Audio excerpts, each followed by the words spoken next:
Na kusalimu mpenzi mtazamaji wa Yamba Letu TV, habari za kwako popote pale ulipo. Karibu kuungana nami katika makala ya Info Minute kutoka kwenye mashamba ya mapigano mkoa wa Kivu Kusini, mashariki mwa Jamhuri ya Kidemokrasia ya Kongo. Naitwa Thompson Unchi Batangalo William. Ni kwamba leo tumetembelea kituo cha afya cha hapa na pale, ambacho ni kituo cha afya cha Wazalendo kinachofanya kazi ya kutibu wale ambao wanapata majeraha kwenye mapigano. Na kwa sasa tumetamani kujua mganga anahitaji nini, kuna dawa gani ambazo zinakosa na vifaa gani vya kazi, ila pia kituo hichi kinaendelea namna gani. Tulivyoingia tumekuta baadhi ya wagonjwa askari ambao wana majeraha kutoka kwenye mashamba ya mapigano. Daktari Olivier, ujambo na karibu hapa. Jambo bwana mtangazaji. Na msikilizaji, yeye ndo mganga Olivier. Ni mara ya pili sasa tunakuja kumtembelea huko kwenye mashamba ya mapigano. Ikiwa una la kusema la kuchangia, ni kuombe usubscribe channel ya kwetu, jiabone na ushare linki kwa watu wengine, usikose kusambaza kabisa. Dr. Olivier, ikiwa ni mara ya pili Yamba Letu TV inakuja kukutembelea hapa kwenye kituo cha afya, tulitamani kujua kwanza structure yako inaendelea namna gani kabla ya kuingia kwenye kilichotuleta ni kutaka kujua madawa yanapatikana, nini kinahitajika, vitu kama hivyo. Lakini kituo kwa leo kinaendelea namna gani? Kwa sasa tunasema kwamba mambo inaenda salama kidogo, ingawa vifaa havipatikana mpaka sasa, lakini kazi inaendelea tu juu. Kama vile nilisema tangu mwanzo, tushajitolea kuanzisha kazi na hatuwezi rudia nyuma, ndio mpaka hivi tunaendelea kabisa. Naam. Ndio hivyo, kituo kinaendelea kama alivyosema mganga. Lakini katika siku hizi tangu tumetoka wakati ule, vipi watu wanaendelea kuja, mnaendelea kupata majeraha wengi? Mpaka hivi ngizani ushafika, ushajionea mpaka sasa, ushaona wagonjwa kisibeko beko mpaka saizi. Kazi inaendelea, ingawa vifaa toujours ndio tunalalamika mpaka leo. Hebu tueleze mahitaji gani unayo kwa sasa, moja kwa nyingine, tukienda kwa vifaa kwanza unavyovitaka muhimu, ili wazalendo wanapopatwa na matatizo wajisikie kwamba wanapata tiba nzuri, wanatunzwa vizuri bila matatizo. Unatamani nini na nini wewe kama vile mganga, ikiwa serikali, ikiwa watu wa makanisa, ikiwa watenda mema wengine wanaweza kutamani kutusaidieni? Vifaa ambavyo vinahitajika, nikizani ushajisikilia gisi wakati unafika mwisho na mgonjwa nikala kubido. Cha kwanza nikuonyesha kwamba hakuna kiti ya kuikalia. Nikizani kitu wewe mwenyewe ushajionea. Ukiangalia mgonjwa ule analala pale, analala chini. Unaona mateliko pale, kulishapatikana kama telaka moja. Lakini hakuna kitanda. Hakuna kitanda. Bono matelo ukiangalia wagonjwa, ukihesabia wagonjwa bebiko mu banezi kwa wagonjwa 8, lakini matela ni 2. Maana vile matela zinahitajika. Kitanda hakuna, matela hakuna. Tushona kuikala kubido, manake sheze na kosekana. Tukiangalia mzuri, ukiangalia dawa chini huko, madawa wengine huko chini pale. Ukiangalia huko chini pale ndio kukosa nini? Hakuna meza. Unaona? Meza ya kutie kwa hiyo dawa hakuna. Hapa kunahitajika vitu vingine, sasa vile iko afika usiku hakuna mwangaza. Jua wagonjwa gisi beko pale hakuna sema taondoka. Maana yake hakuna mwangaza. Vile kunahitajika nini? Pano solaire. Sasa vile na betri na mampule 3 4 bakuangaza usiku. Sasa vile kuna hizi hitajika kupatikana, sasa vile mapense. Ile tunaita kite surgical. Hivi sono tumapense tuko kwa nyutu makenjo pense zote tuko nazo hizi. Hizi kitu unaziona na kasizo kama hivi. Ndio bebiko hivi. Maana yake sasa unakuta masaa zingine bagonjwa bawili unaona banaizi fika kulimoya, kisha tumikisha upense bawili webuko hapa. Maana yake vitu vinaharibika. Vinabidi tuanze tafuta kufaa sterilisation ya ile pense kwa haraka kusudi hudumie mwingine. Maana yake vile ni kuonyesha kwamba tuko na insuffisance ya ile mapenzi ya kiti surgical. Wakati nyingine unakuta mtu wakati anaishapata sasa vile jeraha ya kabambi, damu inawezi punguka. Hivi hatuna hemoki. Hemoki ni ile ni kipimo ile ni terme medicale, ni kipimo ya kupima percentage za damu.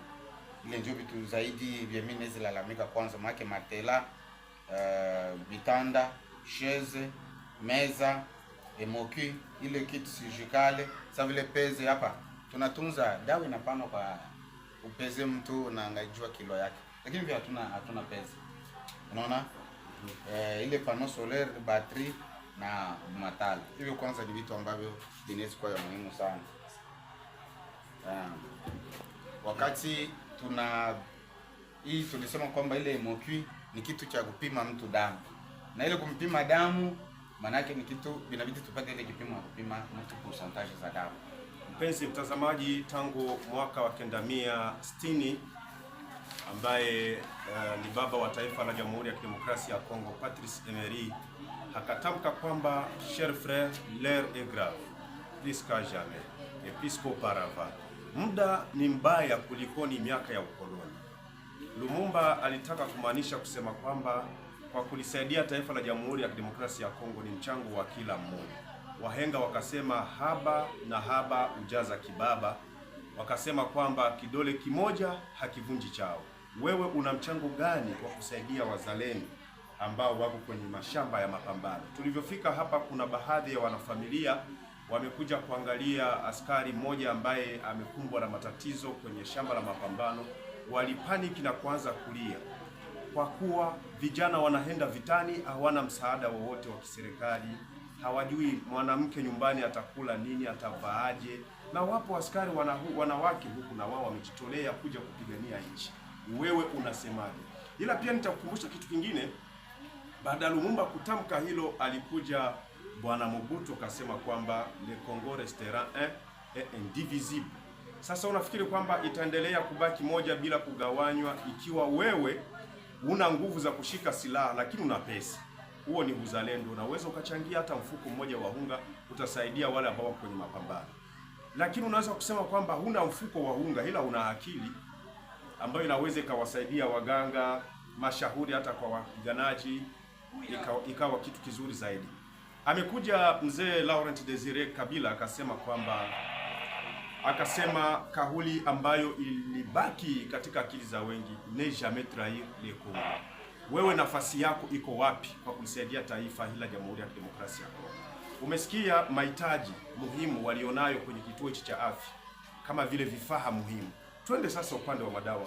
Daktari Olivier, kuna dawa gani hivi ambazo mnaweza kuhitaji? Pengine huyu mtu mwenye pesa kake huko anaweza akasema bane, wapelekee kwanza hizi drip za maji hizi. Asante. Kungambo ya madawa ile nayo ni tatizo kabambi juu. Kama vile gisi niliwaambiaka tena zamani, ile siku nilikuwa tena hapa, niliwaambia kwamba dawa tuko naipata ni kwa kubangariza. Napata dawa kwa kubangariza, naita nyumbani wananitumia $10 na kimbilia mfarmasi na kama katetere mbili. Sasa unaona pale ndio vile. Lakini wakati tuko na dawa, kama tuko na kastoke, unaona gisi basoda kwa vile bana kuaka nabo banasikia shambra wakati banajikuta keno kito yetu iko na dawa, batakuwa najisikia viko sawa. Na kwa hivi huko dawa ambazo zinaweza hitajika hapa, vile paracetamol. Tukipata hata karto ya paracetamol tutajisikia tunaenda mzuri. Tukipata sasa vile metronidazole, karto ya metro, tunaweza enda mzuri. Tukipata vermox juu wakati zingine unakuta chakula, unaona mtere tuko nakula chakula ambayo unakuta kile ulizoea kunyumba kula huko tuko hautavipata mzuri, vinabidi upate zile dawa za tumbo zaidi. Juu hapa na hapo nasikia kuhara nini juu ile maharage, kwa kuta soda na kula maharage asubuhi, mchana, jioni, na kikula limoya kwa siku, kesho tena naipata, maana yake unasikia inamsumbua tumbo. Ndio maana tunahitaji tunazipata zile dawa sana za tumbo, malaria na za vidonda zaidi. Juu ukiangalia suluhisho na kabisa hapa hizi hapa kulumia ni vidonda zaidi. Na hivi dawa za kuumia siwezi weza kudetail vyote ya kusema nianze moja, lakini mtu wote mwanajua kwamba mshamba wa vita mnaweza hitajika kitu gani. Dawa za vidonda sasa vile mabande elastiki, antibiotic ni vitu mabande. Ujue huko nakuta mtu wakati anatoka fasi kule kumulima ashaumia, inabidi apate bande kwanza ya juu. Niko na sukuma babiana kule kumulima kwanza bana fa intervention ile soin primaire, kisha ndio banateremsha sasa hapa. Kwa hiyo hizo dawa ni vitu vinahitajika sana kwetu, ni muhimu sana. Naam. Sasa vile maserumu Parce ma serumu physiologique ni serumu ambazo wakati mtu ashaumia inahitajika serumu ipatikane. Na ndio vitu vinahitajika sana. Vizuri sana, ni Daktari Olivier, lakini nitazungumza na mgonjwa mmoja hapa ambaye ni askari. Jambo ndugu yangu. Tunaona huko na katetere hapa, vipi matibabu yanaenda namna gani? Matibabu yanaenda vizuri, ila dawa ndio zinakosekana. Tunaenda muvita, tunafanya hata 3 semaines 4 semaines tuko mbariji, malaria na tukamata grave, kwa sababu utaanza endesha mbaya, unakosa kama utaenda jitunzishia. Tunatoka kuvita unafika hapa kutunza, dawa zitaenda mzuri, lakini zote hazitaenea kamili. Kwa wanao kufuata muda huu nawaambia nini? Basi nawaambia tu kama ni kutusaidia, watusaidie tu kama ndugu zetu. Kisi tuko napigana, tuko napambana nao, wako wazalendo kama sisi. Tunakushukuru. Askari mwingine hapa. Ndugu, jambo. Jambo. Habari za kwako? Salama kidogo. Yambaletu TV imewatembelea hapa kutaka kujua namna gani mnaendelea kimatibabu, haswa nyinyi ambao mko kwenye shamba la mapambano.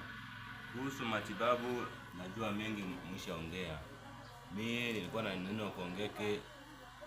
Ulaji kula ni kidogo. Unaweza anza mapambano asubuhi mpaka usiku. Mpaka gisi tena utakucha hakuna ulaji. Kwa hiyo kula inatutatiza. Inatutatiza sana. Unahitaji mpate chakula yani. Ndio. Kwa hiyo ni hilo, umesikia. Hitaji nyingine sapoti ya hata kibaba kimoja, kiroba cha maharage, bangala moja la unga, vitawasaidia kwenye mashamba ya mapambano. Na usifikiri kwamba ni vidogo. Wewe unaweza kuandika, kama una comment hapo, andika hapo chini, tutakwenda kuishughulikia. Kile ulicho nacho unaweza kuwasaidia pia wapate kuongeza, ili wawe na chakula kitakachowasaidia kwenye mapigano. Naam, hatuna la ziada mpenzi mtazamaji, ni hayo tulitaka kujua namna vile kituo hichi cha afya cha wazalendo kinavyoendelea huku kwenye mashamba ya mapigano. Tulikuwa naye Daktari Olivier ambaye amejitoa kwa kutunza wazalendo kwenye mashamba ya mapambano. Tumejionea kwa macho yetu na umeona vile vile tumekuwekea sura za baadhi ya wapiganaji ambao wako katika majeraha ambao wanapata matibabu hapa. Ni kuomba upate kusubscribe channel hii ili uwe unakuwa wa kwanza kupata taarifa zetu, taarifa za vita, taarifa za usalama, taarifa za siasa, maendeleo, uchumi na biashara, mazingira na ufugaji kutoka mashariki mwa Jamhuri ya Kidemokrasia ya Kongo. Tunashukuru pia mwenzangu Ton Kabambili aliyenisindikiza na kwa upande wa kamera. Mimi ni Thomson Unji Batangalo William kutoka hapa mashariki mwa DRC. Nasema alamsiki.